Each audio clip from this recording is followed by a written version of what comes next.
I am utilizing the Bit Integrations plugin to establish a connection between these two platforms. Let's go to Bit Integration Dashboard. Click on Create Integration. Search and select Forminator.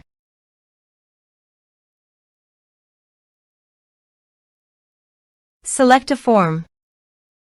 Click on Next. Search and select Nutshell CRM. Give here the username and API token. So please visit the Nutshell username and API token. Add API key. Give here a meaningful name.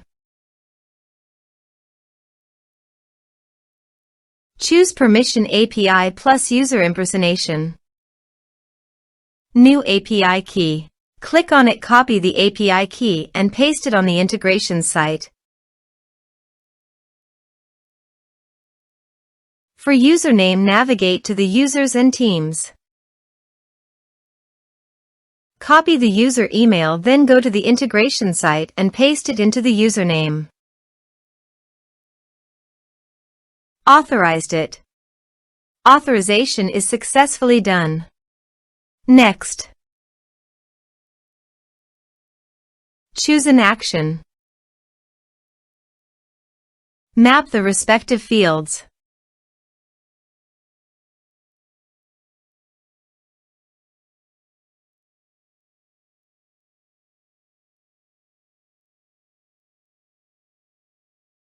Here are some advanced features in action and conditional logic. You can use it for your own requirement. Next.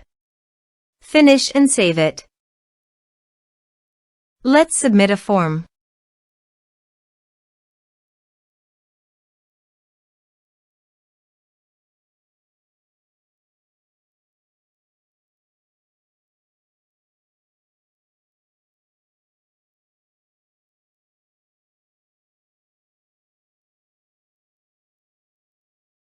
Click on Send Message.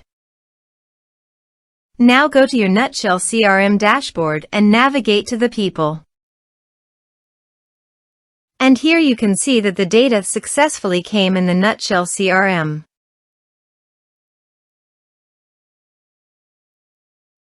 Thanks for watching.